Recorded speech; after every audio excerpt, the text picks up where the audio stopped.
Hello children, welcome to your English literature class. So today we'll do this poem, last lesson of the afternoon. First of all, about the poet David Herbert Lawrence, who's known as D.H. Lawrence, was an author, poet and a painter. This poem was written by him at the time he was teaching in Croydon near London and disillusioned with the work. So now some important words. First, abyss, that means a pit or a hole. Brunt, it means main force of a blow or an attack. Dross means worthless. Indifference, apathy. It's all my own, it means an expression of indifference and disbelief.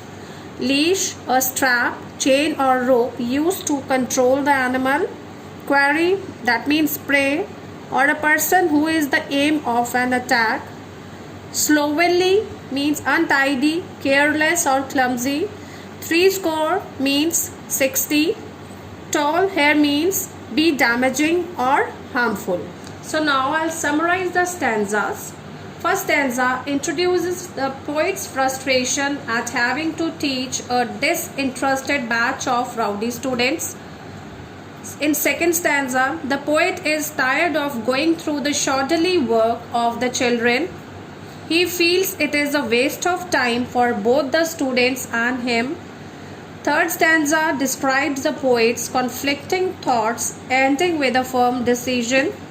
Fourth stanza describes the anger and frustration of the poet, who decides not to be concerned about the students' education anymore.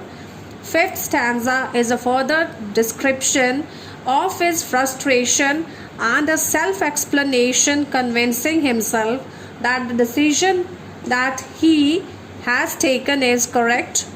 Sixth stanza clearly describes the final decision of the poet. So in short, now I summarize it. The poem expresses a teacher's exhaustion over the 60 students he is supposed to be in charge of.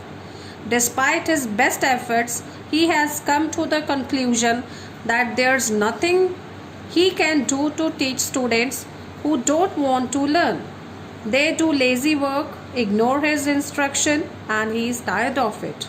The speaker determines the last embers of his life are not going to be wasted on these students, as that would only make him hate them more. Rather, he is going to save some strength for himself and sit and wait for the bell to ring. Thank you.